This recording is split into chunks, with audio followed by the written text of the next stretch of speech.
Hi everyone, welcome to another episode of Psych Talk. Today I will talk about addiction, specifically how to stop addiction. And we know that addiction is one of the most challenging struggles people face, and it can be substance use, gambling, social media, caffeine. And so, what if I told you that understanding how your environment and behavior are connected can help you break the cycle? So today, I will talk about addiction through the lens of applied behavior analysis.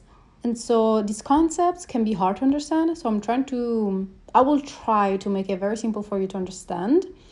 But we'll talk about two key concepts of applied behavior analysis and addiction, which are establishing operations, or we can call it EO, and discriminative stimuli. We can call it SD. So for now on, I will call establishing operation EO and discriminative stimuli SD, just for the sake of time, and it's just easier. Okay, so let's get into it. But before, I need to give you guys a reminder of some reinforcement contingency. You probably already know this or heard it before here in this channel. But let's start with antecedent behavior and consequence. So an example of an antecedent can be deprivation of water. A behavior can be drinking water. And the consequence will be not feeling thirsty anymore. Another example could be for an antecedent, deprivation of being clean, so you feel like dirty. Let's say you just worked out or you were at work all day. A behavior could be taking a shower, and the consequence is removing dirt. So what could be discriminative stimulus in this case, an SD? First of all, let me give you a definition of a discriminative stimulus. So what does it do? An SD signals the availability of a reinforcer and evokes a behavior. So it's the presence of something.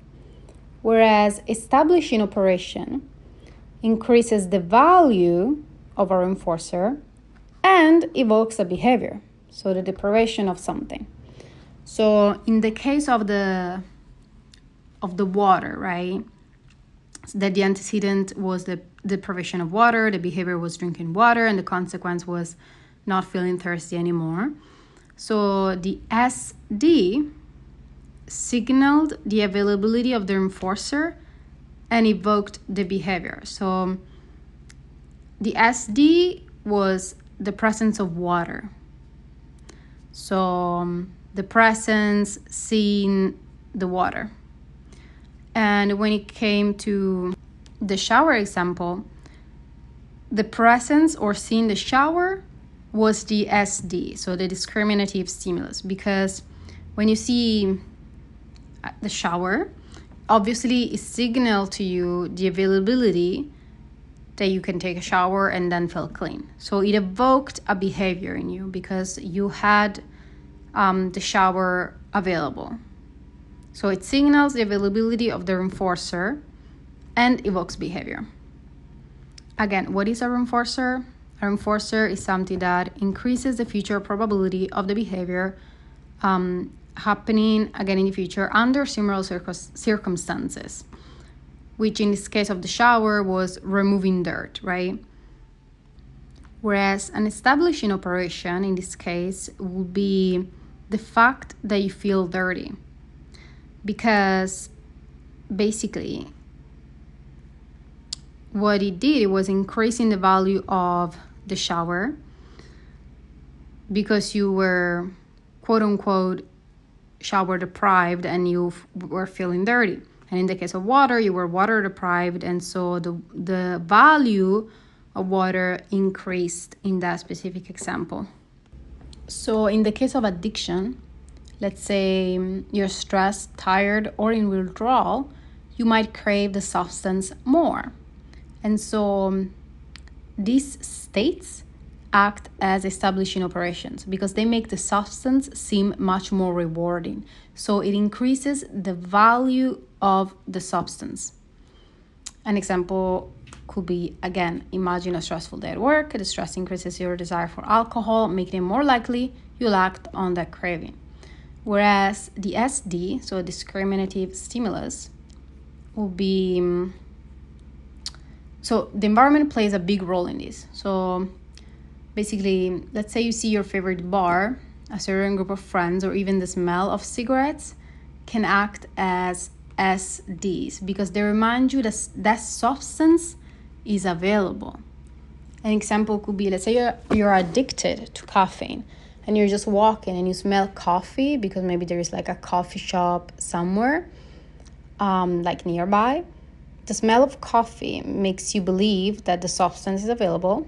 And so because it signals the availability of the reinforcer is the caffeine, it evokes a behavior, which is you going to the coffee shop and getting the caffeine.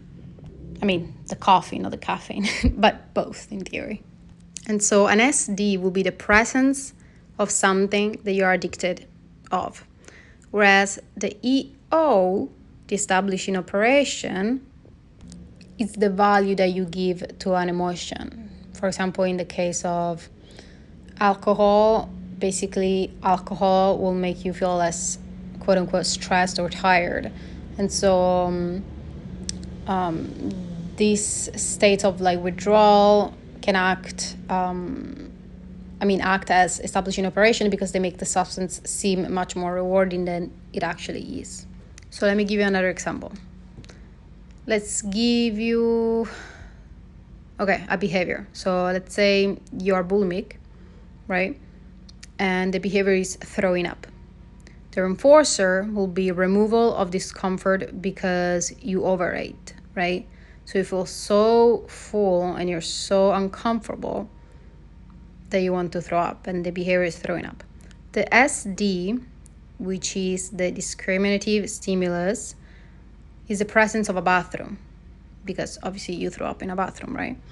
I mean, I guess that's what people do. Anyway. And then the EO will be feeling guilty and uncomfortable feeling of like having eaten too much. And so you must be thinking, why are we talking about discriminative stimulus, establishing operations? Like, why is this important? It's important because it makes you understand your environment. So, for example, let's say you're trying to lose weight and you buy a lot of chips. Let's say chips is your soft spot and you buy chips and you're in the kitchen. I mean, of course, the chips are going to be your discriminative stimulus. It's going to be your SD because there is the presence of chips. And what does a discriminative stimulus does? It signals the availability of a reinforcer. So it signals that chips are available and evokes a behavior. What is the behavior? You eating the chips. And so what do we do in these cases? So identify your EOs and triggers. So ask yourself, what situations or emotions increase the value of your addiction? Is it stress, boredom, or social settings? Once you know your EOs, you can work to reduce their impact. For example, if stress is your EO, so if stress is your establishing operation, which again increases the value of a reinforcer and evokes a behavior, so maybe practicing relaxation techniques or exercising can help. 2, change the SDs in your environment. So remove or avoid cues that trigger the addictive behavior. So if you're trying to stop drinking coffee, avoid walking by the cafe or remove coffee-related items from your home. 3rd one will be introducing alternative reinforcers. So replace the addictive behavior with healthier alternatives that provide similar rewards. An example could be, instead of coffee, try herbal tea or water infused with fruit. The key is to make the alternative appealing and accessible. Why do we want to make it accessible? Because then that becomes the SD. And yeah. Also, use an abolishing operation to decrease the value of an addiction.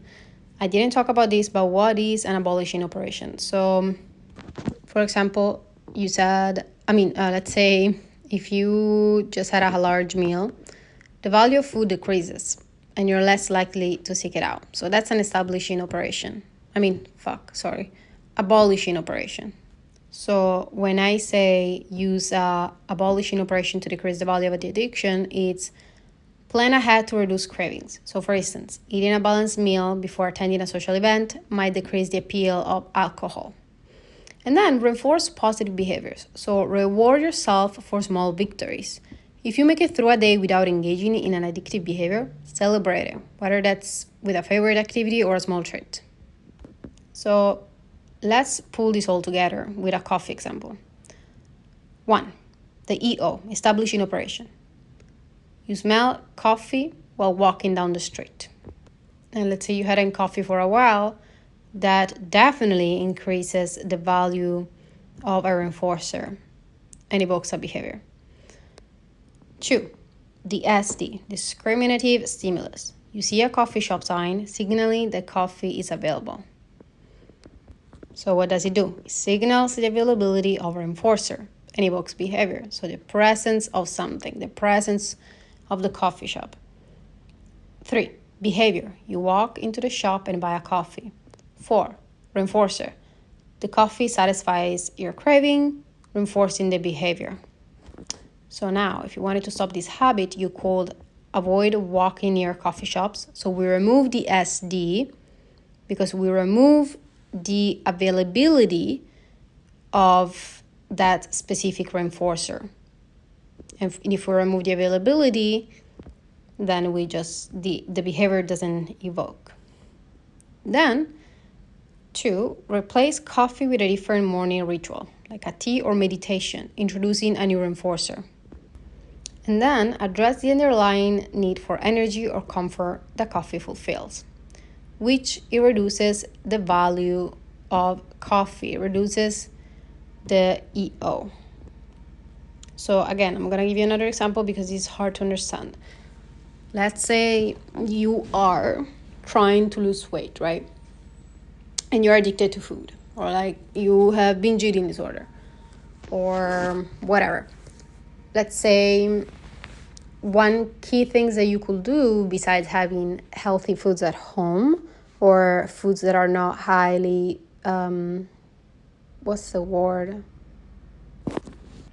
high palatable food, which are, foods that are designed to be very pleasurable to eat and encourage overeating. So what you do is, instead of completely removing these foods from home, because what does it do? If you remove these foods from home, you will feel deprived. And what does it do? Well, that's EO, because if you remove these foods, then we increase the value of these specific foods. So it increases the value of the reinforcer and evokes behavior. And so we are not supposed to deprive ourselves from these, but instead we can be smart about it. And instead of buying a huge pack of chips, for example, we can buy the small pack of chips, like literally, the small ones that are like one serving, so that the value of it does not increase because you're not deprived of it, right? But you're not overeating on it because still there is the presence of it. So there is the SD because there is availability. So it signals the availability of the reinforcer and evokes behavior, but it's not something that you can overeat on, right? And you could also replace the feeling of wanting to overeat with something else. What causes you to overeat? So stop and think about it. What is the antecedent? Is it stress? Is it boredom? So try to fill in your days with activities, or try to fill in your days with something. Maybe not being at home as much and things like that. Because boredom can be a trigger for relapse. So let's say you're a drug addict. Maybe you were a cocaine addict, right? Maybe you can, I know this is not optimal, but from Coke to coffee, that would be a good strategy. So obviously don't do a cold turkey, but what you could do is slowly reducing the Coke intake and replacing that. So let's find an alternative behavior, which is drinking coffee. And then we slowly start from there. So make sure that you know your environment. So study your environment and establish, okay, what is my SD? So what is the thing that signals the availability of the reinforcer and evokes my behavior? And what is the EO? So what is the thing that increases the value of the reinforcer and evokes the behavior? So think about your environment, then think about the antecedent, what causes you to feel a certain way, and then engage into a behavior, and then think about the consequence of that behavior. And find an alternative behavior that is quote unquote healthier to replace your maladaptive behavior. I hope I made this episode clear and easy to understand. I know these concepts are kind of hard, but it's important to kind of view and talk about addiction through a psychology lens, because it makes you really understand how our brain works. And so let me know in the comments if you need more clarification, if this was helpful, if you need more examples, and thank you for listening.